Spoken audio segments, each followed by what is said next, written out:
pagnilayan ang mensahe ng ating Panginoon. At ang aking pong ibabahagi po sa inyo sa gabi nito ay pinamagatan po natin the message of John the Baptist. No? Yung mensahe, no? Na ni sino po? John the Baptist. No? Alam naman natin, pag sinabing John the Baptist, alam na natin kung ano yung kanyang calling. No? Hindi ibig sabihin na John the Baptist, yung kanyang apelyido, Baptist. No? Kundi, siya ay tinawag na John the Baptist sapagkat siya ay nakilala bilang taga-bautismo, no? Nung kapanahunan po niya.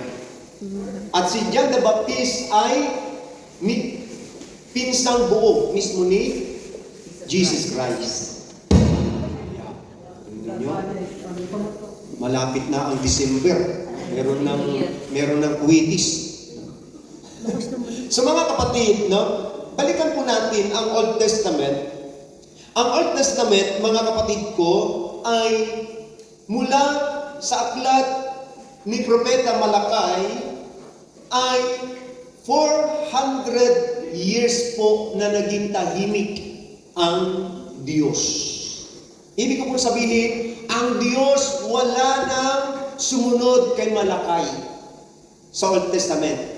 Kumbaga naging silent, walang nagpi-preach, walang propeta, walang nangangaral. As in talagang naging silent ang Diyos.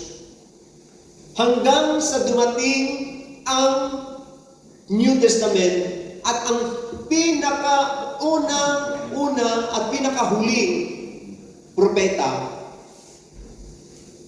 Hello. Kung sa Old Testament ang pinakahuling propeta ay si Prophet Malakay, sa New Testament si John the Baptist lumitaw. At ito pa mga kapatid ko, nangangaral ng patungkol po sa ano po yung kanyang mensahe? Ano yung kanyang pinakasentro ng kanyang mensahe, mga kapatid ko? Tungkol sa pagbibinyag, ano pa? Pagsisisi. Amen? Pagsisisi at pagbibinyag ang kanya pong mensahe, mga kapatid ko. So, biruin ninyo yung agwat, no? Mula doon sa kay Malakay sa Old Testament hanggang dumating si John the Baptist ay 400 po na taon na nanahimik ang Diyos. Wala siyang kinausap, walang nangaral, walang nagpahayag patungkol po sa Diyos. So ganun po kahirap, no? Mahirap yung walang Diyos sa buhay ng tao. Amen. Mahirap yung isang araw nga lang po, yung isang linggo, isang buwan nga lang na ikaw ay hindi kausapin, hindi katagpuin ng Diyos. Napakahirap na. Naniniwala po ba kayo na araw-araw kinakatagpo tayo ng Diyos? Amen. Diba? Nararanasan natin. Hindi man natin ito nakikita literally, pero naniniwala tayo by faith na nandyan lagi ang Diyos. Amen. Dahil kung wala ang Diyos sa buhay natin, maaari ang buhay natin madilim, nagdidilim, at magulong, walang direksyon, walang magandang patutunguhan. So dito po mga kapatid ko, una na mensahe na inihatid ni John the Baptist is the message about, yung tinatawag na the message was a call of repentance. Ano yung sabi niya sa verse 2? Pagsisihan ninyo't talikdan ang inyong mga kasalanan, sapagkat malapit na maghari ang Diyos. So ano ibig sabihin ni John the Baptist, mga kapatid ko? Nung siya po ay nangangaral, mga kapatid ko, ay siya po'y nasa ilang na lugar. Wilderness. Sino rito nakarating na sa wilderness? No? Sa ilang. Ano makikita natin doon sa ilang, Sister Mary? Hindi sila ito. Kakuhayan. Maraming tubig, punong-puno ng kagubatan. Ilang Hello? Tama? Mukhang na-confuse ata kayo. Ilaw. Ibig sabihin, pag sinabing ilaw, wala kang makikita doon kundi tubig. disyerto. Yan. Okay, para mas malinaw, pag sinabing ilang, walang puno doon, walang tubig, no? Puro buhangin ang makikita lang po natin doon. At ang makikita pa natin doon yung mga makamandang na ahas. Ha? So, dito natin makikita yung buhay ni John the Baptist. Bakit po siya nangaral doon po sa disyerto, mga kapatid ko? Kapag sinabing desert, refers more to a lonely, no? Uninhabited place than the Sunday desert. Spiritually speaking, mga kapatid ko, yung nation ng Israel o yung bansang Israel, mga kapatid ko, ay tinatawag din po na wilderness. Why? Because of their unbelief. Sila ay naging ilang na lugar, kaya sabi ko nga sa inyo, 400 years na ang Diyos, ang bayan niya hindi niya kinausap. Tigang, walang ulan, walang mensahe, walang propeta, walang isinugo ang Diyos. Bakit? Sapagkat ang bayan po niya ay lumayo sa Kanya. Sila po ay tumalikod kay Yahweh. No? Ang sabi pa nga niya dito, mga kapatid ko at mga magulang, pati yung mga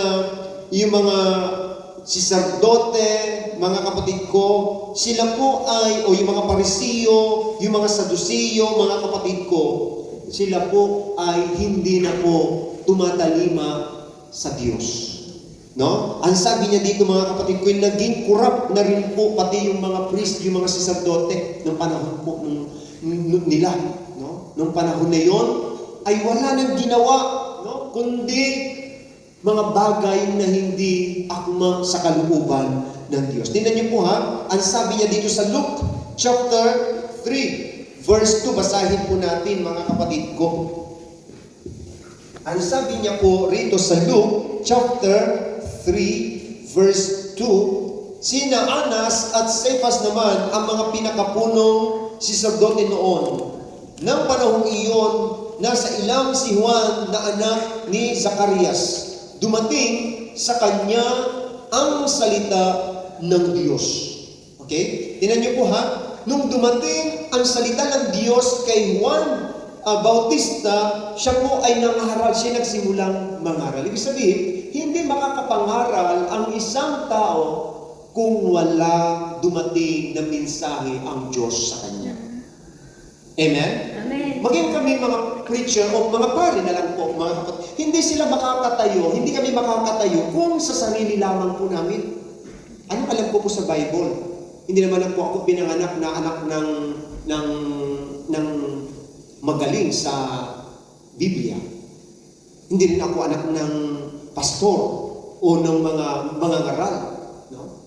Pero, pag dumating talaga ang mensahe ng Diyos, kahit sino ka pa, kahit ano ka pa, kahit ano yung dati mo pang buhay, kahit ano pa yung mga pamumuhay natin noon, kapag palang niloob ng Diyos na ikaw ay kanyang pagpahayagan ng kanyang mga salita, like John the Baptist, mga kapatid ko, anong ginawa po ni Juan? Nangaral ng mensahe ng salita ng Diyos. Amen po ba? Amen. Palakpakan po natin ang ating Panginoon. Glory to God. Glory to Christ Jesus. So, sabi pa niya rito, sa aklat po ni Isaiah chapter 40, verse 3, kung ano po ba yung ibig sabihin po ng wilderness, mga kapatid ko, basahin po natin ang aklat ni Propeta Isaiah, chapter 40, verse 3.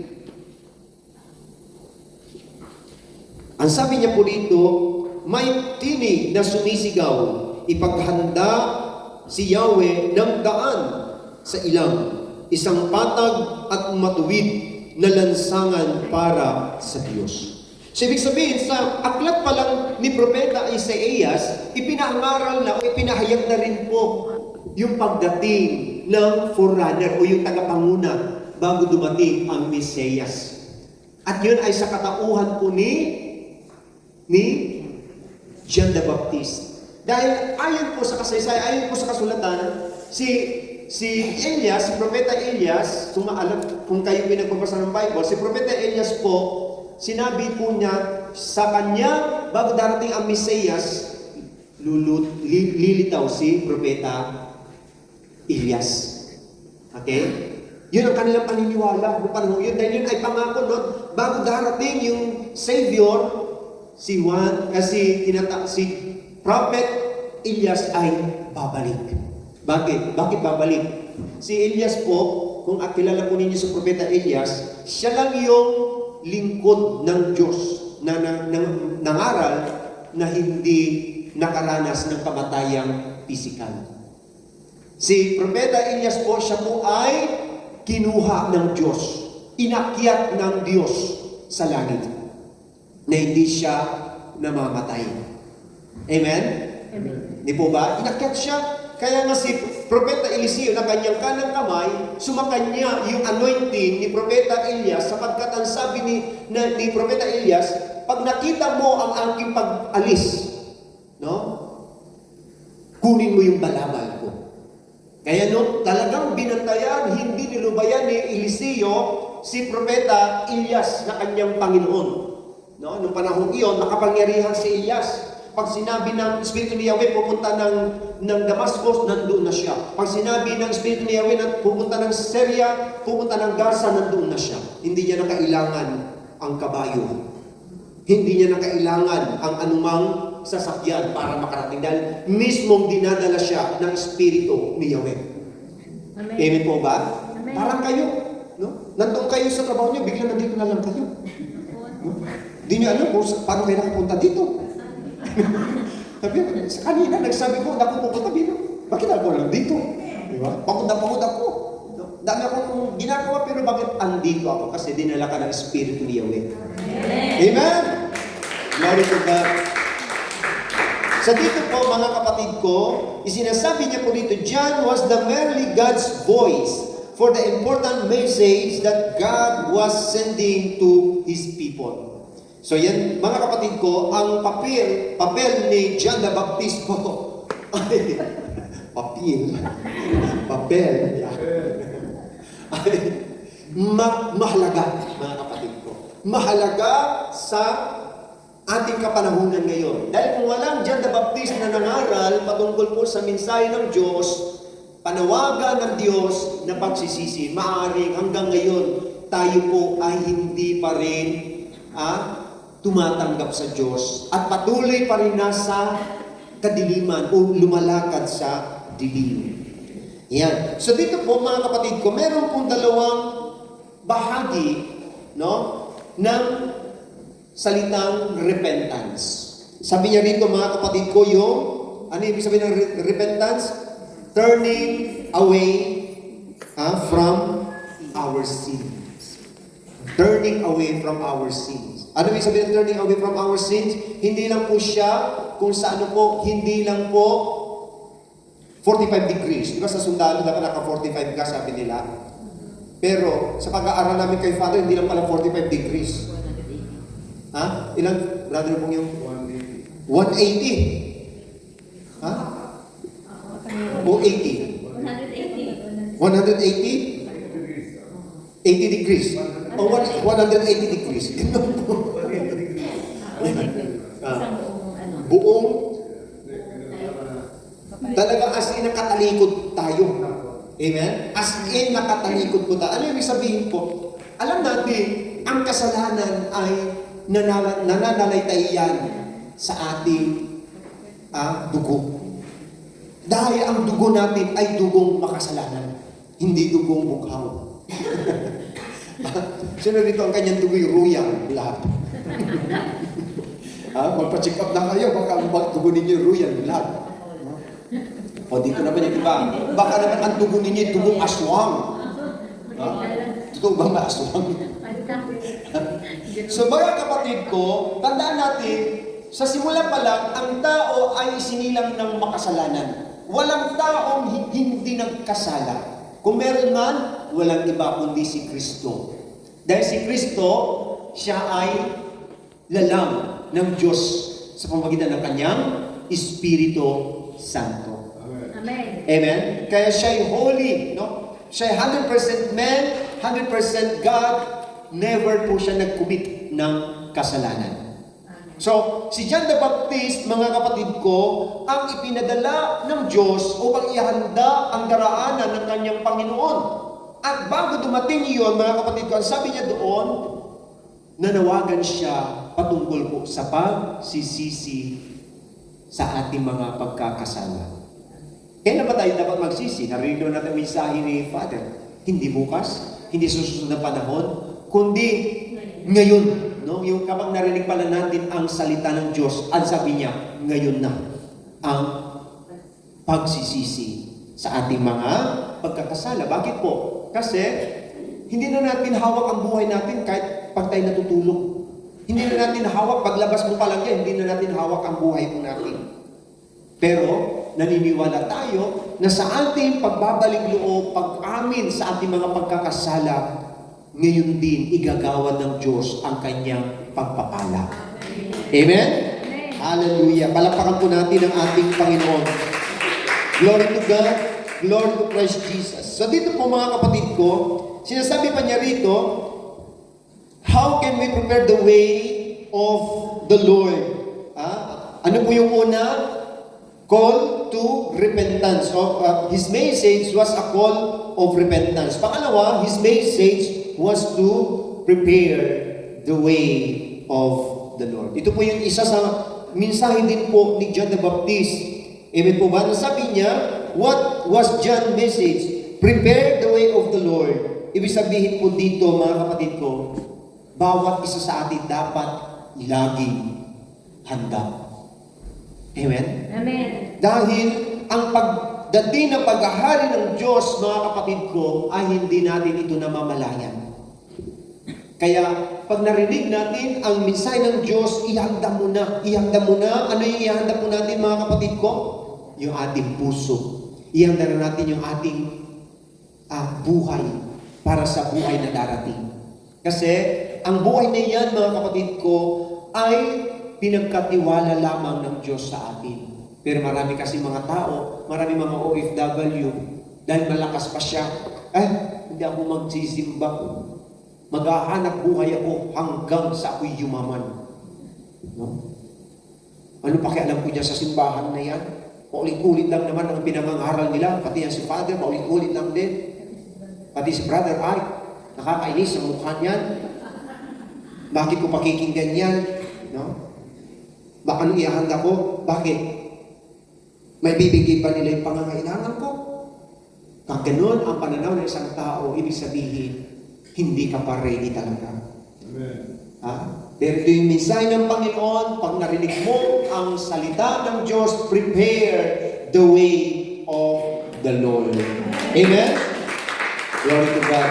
So, how can we prepare the way of the Lord and make straight path for Him? Sabi niya, we can prepare them by explaining their need for forgiveness. Halimbawa, ikaw, kinasihan ka ng Espiritu ng Diyos, katulad ni John the Baptist. Paano mo i-prepare yung daan ng Panginoon? Ang sabi niya rito ay yung ipaliwanag, to explain na kailangan nila ang,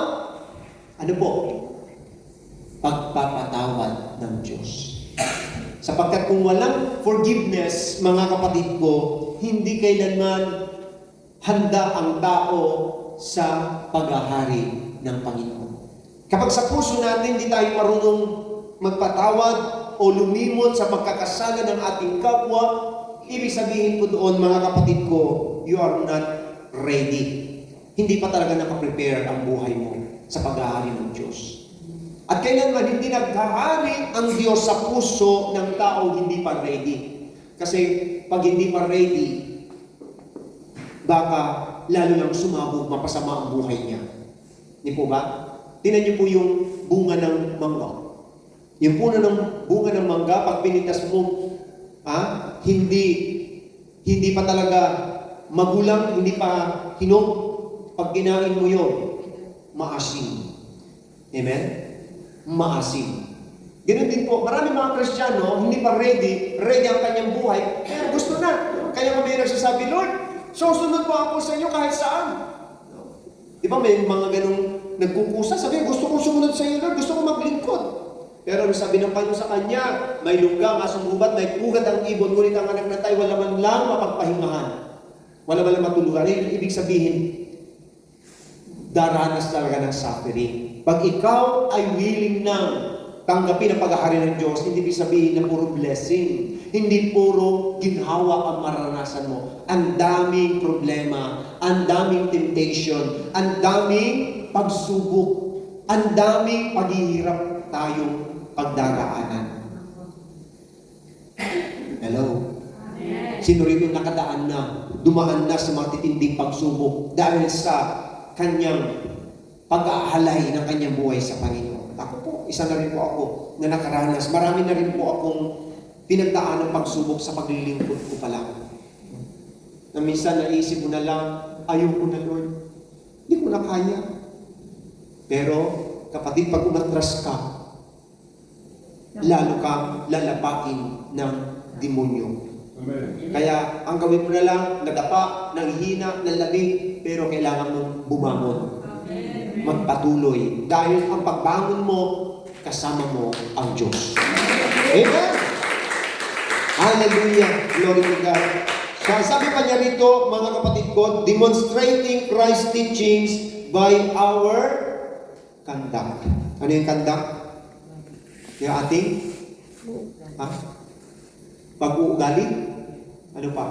Yung ating mga character, yung ating po mga pamumuhay. Ibig sabihin po, no, ang isang tao, para siya po ay ma-prepare niya ang daan ng Panginoon, to prepare the way of the Lord, ay kinakailangan din pala, sikapin din natin na tayo'y patuloy na maging mabuti, maging mabait, maging masunurin, ano pa, maging mapagbigay, at laging nakangiti. Parang si Sister Marie, lagi nakangiti yan. Amen po ba? Kahit galit na yan, nakangiti pa rin. Ano ibig ko sabihin po, as a Christian, as a believers of Christ, sikapin pala natin ganun kasi sa pamamagitan pala ng ganung bagay, ang daan ng Panginoon na i-prepare mo sa puso ng tao. Amen? Paano mo sa pamamagitan mo, maakay mo siya sa gawain ng Diyos. Dahil sa pinapakita mong magandang pag-uugali, hindi yung tinatawag na, ay, magpakabait ako para maakay ko. Hindi. Kundi talaga yung totoo ka. Diba? Mararamdaman naman ng tao kung totoo ka sa kanya o hindi. Amen? Amen. Sa pamamagitan noon, naakay mo sa gawain ng Diyos. At naakay mo, na iahanda mo na yung paghahari ng Diyos sa buhay niya. At tandaan natin, sabi ng Bible, isa man lang ang mapanumbalik mo sa Diyos, isang kaluluwa lang, ang pangalan mo ay magniningning na tala sa kalangitan magpakailanman. Amen? Hindi ka nagsulat? Yung isang kaluluwa lang na naakay mo sa Panginoon. Kaya sikapin natin na mag-akay, patuloy na mag-MPG, Neighborhood Prayer Group. Ngayon, babaguhin na natin, Neighborhood Prayer Zoom. Dahil sa Zoom pa tayo nagkagawain. Amen? Pero ganun pa man, ang mahalaga, ang sentro doon ay ang mensahe, ang salita ng Diyos. Amen. Amen? Glory to God. Glory to Christ Jesus. Okay, pangatlo po mga kapatid ko, ang sabi pa niya rito, his message was a challenge to bear much fruit, mga kapatid ko, in keeping with repentance. Basahin nga po natin itong verse 8 to following.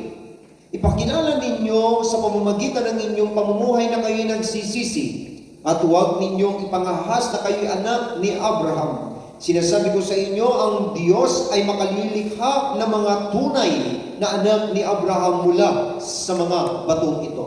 Ngayon pa'y nakaamba na ang palakol sa ugat ng punong kahoy, ang bawat punong kahoy na hindi mabuti, ang bunga ay puputulin at iahagis sa apoy. Biruin ninyo, matindi ito. Puputulin na nga, iahagis pa sa apoy, panggato. Kayo po ba naranasan niyo po bang mamulot ng kahoy? Kami noon, nung maliliit pa kami, bata pa lang kami, namumulot na kami ng kahoy. Hindi lang kahoy, pati yung ibak ng baka. Pinanggagatong namin yun para panluto ng patupat. Ano yung patupat? Ha? Hindi niya alam? Parang minatamis na bigas pero meron siyang bahay. Marunong din kami gumawa noon, no?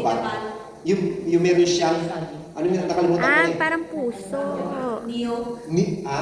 Niyog yung dahon ng niyog, tapos ano yun, parang, Puso. tawag nun?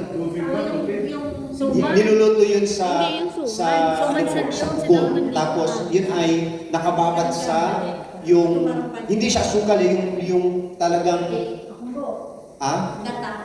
yung sugar bago gawing ano mo bago gawing sugar.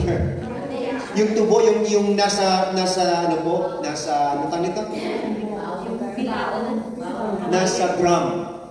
Yan. Hindi ko naman magigit. Ang tagal na ng panahon eh. Binibili namin yun ay talagang malalaking ano po, no? So, doon po niluluto. Ang sarap noon. Tapos ibibili. Ha? Ano? Ano? Patupat. Tupak? Patupat. Wala akong tupak. Patupat.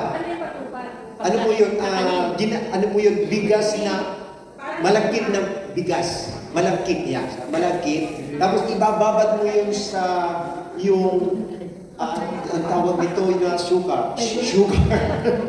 Mascobado. Yung di pa na-refine ha, hindi pa na-refine na sugar. Mascobado.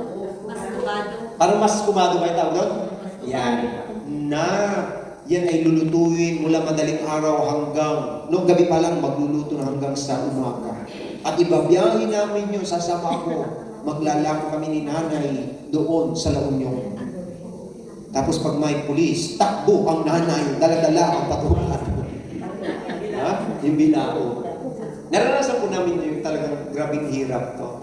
Pero sa biyaya ng ating Panginoon, no, dahil sa gawain, dahil sa mensahe ng Diyos, tinawag po kami sa gawain ito.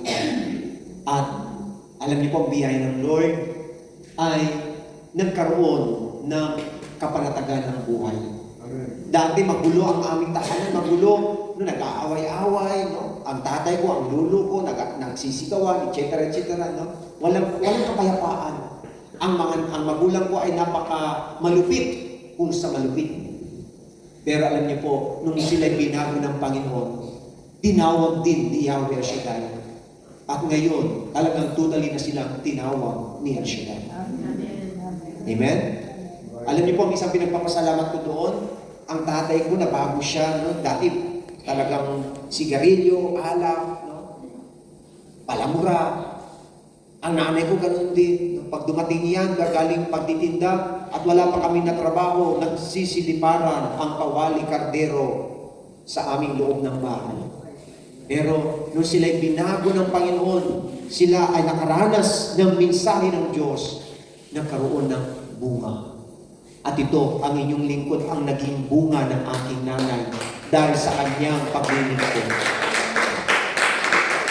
Kaya isang mensahe lang ang lagi ko naalala sa sinabi ng nanay ko. Alam mo, nung hindi na kita kayang kontrolin, nung hindi na kita kayang baguhin, isa lang ang sinigaw mo kay Lord. Lord, kunin mo na ang anak kong ito. Ang ina-expect ang nanay ko, dahil hindi niya na ako kaya, binibigay niya na ako kay Lord. Pinapakuha niya na ako kay Lord. Yung pala, ni-reveal sa kanya ni Lord. Yung kanya palang sinigaw, tinugon ng Panginoon. Kinuha nga ako ni Lord para maglingkod sa Kanya. Maaring ganun din po kayo. Maaring hindi nyo lang naalala, pero maaring sinigaw ka rin ng nanay, tatay mo na, Lord, hindi ko na kaya itong anak ko ito, Lord. Sa'yo ko na siya binibigay. Dininig sila ng Panginoon. Maaari, magisigado po siguro yung kanyang buhay, no? Pero bunga tayo ng mga pagsisikap, panalangin nila, nagkaroon ng bunga. Amen. Amen? Amen. Ha? At yung bunga na yun, huwag kang papayag na maalis. Dahil, no, sabi nila, pag hindi namunga, yung sangang iyan, puputulin at susunugin. Ha? Ito pa yung mabigat na sinabi ng Diyos sa pamagitan ni John the Baptist, no? Dahil ang mga Hudyo, ipinagmamalaki nila na sila'y lahi ni Abraham. Pero ang sabi niya, makalilikha ang Diyos ng tunay na lahi ni Abraham mula sa batong ito. Maaaring ikaw dati kang bato. Ano ka? Batugan. Amen? Bato ang ating puso. Bato ang ating paniniwala. Wala tayong inaatrasan, wala tayong kinatatakutan. Pero nung narinig mo ang mensahe ng Diyos, ngayon hindi ka na bato. Amen? Amen. Sister Marila, tawanin. Ngayon, malambot ka na. Malambot na yung puso natin. Dati hindi ka, kahit anong mangyari, magpalikay ang aking mga paa. Hindi ko mapapatawad yung taong iyan na nanakit sa kalooban ko. Pero nung narinig mo ang mensahe ng Diyos, nagbunga ng pagpapatawad at pagtanggap. Amen? Hallelujah. So yun po mga kapatid ko. So sa gabing ito, dahil ang ating oras ay nagbabadya na naman, mga kapatid. Ha? Ang sabi niya po rito sa ating pong binasa, no? There had to be evidence of a changed mind and a changed life, mga kapatid ko. So tingnan niyo po ha, kapag talaga nagkaroon ng fruitful, o pag nagkaroon talaga ng bunga ang ating pong pagsisisi, pagtanggap sa mensahe ng Diyos, magkakaroon talaga na tinatawag po na pagbabago ng isip at pagbabago ng ating pong, yung ating way of life. Amen? Dati, ang dami nating pamahiin. Hello? Ang dami nating mga sabi-sabi. Uy! Ano? Huwag kang magwalis ng gabi. Lalabas ang malas, ay lalabas ang swerte. Tama? Ano pa yung mga ano po natin? Pag may patay, huwag daw maliligo. Dahil baka may susunod. Marami pa tayong mga pamahiin. Siguro maging hanggang ngayon, marami pa rin. Pero nung narinig mo ang mensahe ng Diyos, nagkaroon ng pagbabago ang lahat ng isip mo. Dati, naniniwala ka sa mga pamahiin. Naniniwala ka sa mga duwende. Naniniwala ka sa mga inkanto. Dati doon ka naniniwala. Tama? Parang ako nung bata ako, paniniwala ko may duwende. Nandun ako sa puno ng akasya malaki, may butas. Sabi ko, kailan lalabas yung duwende dito? Ganun yung paniniwala ko. Naniniwala ako sa mga white lady. Meron ba? Oh, white na kayo. Mga fallen angels man yan sila. Pero hindi na tayo itong naniniwala. Ang pinaniniwalaan na natin si Kristo. Dati naniniwala tayo sa tikbala. Sa kapre. Diba? Sabihin natin totoo, nandiyan sila. Pero hindi na sila yung sentro ng ating pananampalataya na kinatatakutan pa natin. Ay, huwag kang lalabas niyan, anak. Makikita mo si ganyan. Aswang. Pero ngayon, iba na. Ako din po, nung wala pa sa matatakotin din po ako. No? Matatakot lalo pag sa mga madidilim na lugar. Naku, nanginginig na ako. Dahil ang iniisip ko, baka may masalubong akong multo. Pero, nung nagkaroon na ng pagbabago ang isip at ang way of life ngayon, iba na ang pinaniniwalaan natin. Ang dapat nating sentro ng ating paniniwala at pananampalataya ay si Kristo lamang. Amen. At kapag si Kristo ang naging sentro ng ating buhay, kapatid ko, wala nang magagawa ang anumang masasamang espiritu sa buhay mo. Amen. Hindi ka na nila kayang galawin o alipinin dahil nasa iyo na ang bunga ng banal na espiritu. Amen. Amen? Sabihin mo sa katabi mo, kapatid. Kaya mula ngayon, alisin mo na ang mga maling paniniwala mo. Baguhin mo na ang maling pag-iisip mo. Amen? Dapat ang maging sentro na ngayon ay ang salita ng ating Panginoon. Amen? So dito po, God's message hasn't changed the Old Testament to New Testament.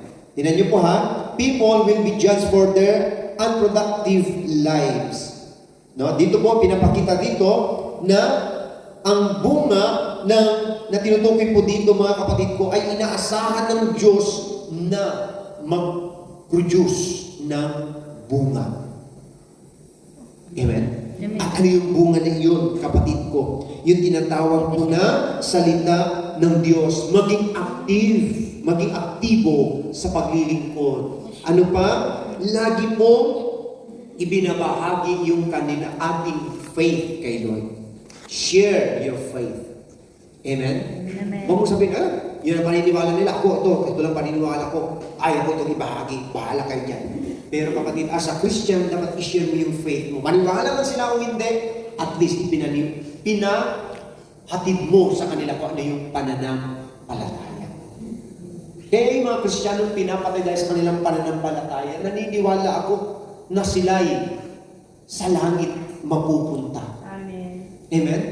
Dahil sa kanilang pananampalataya. Hindi nila kinatakutan ang kamatayan para lang sa kanilang pananampalataya kay Kristo. Kung nabalitaan ninyo yung Damascus, no? Na sinunog, pinatay ang mga Kristiyano. No? Sinunog pa yung simbahan. Habang sila'y kasalukuyang sumasamba sa Diyos.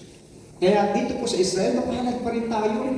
Samantalang sa ibang bansa, pinapasok sila at pinapatay na lang na parang hayop. Pero tandaan natin, ano mang mangyari sa buhay natin, at least ibinahagi mo ang iyong pananampalataya. Amen? Kaya ang sabi ni Paul, kung sa mamatay sa mabuhay, kay Kristo. Amen? Amen. Kaya habang buhay, maglingkod. At kung tayo kunin na ng Panginoon, salamat dahil tapos na ang ating misyon. Pero hanggang hindi ka pa kinukuha ni Lord, magpatuloy tayo sa ating paglilingkod. Dahil ikaw yung buhay na mensahe ng Diyos para sa mga taong hindi pa tunay na naniniwala sa Diyos. Yung patutuo mo, yung pagbabago natin, yung way ng iyong pamumuhay, ang buhay na saksi na tunay na buhay ang Diyos. Amen? Palakpakan natin ang ating Yahweh Shema. Kaya sa oras na ito, naihago po kayo na magsitayo habang tayo po'y tumatayo.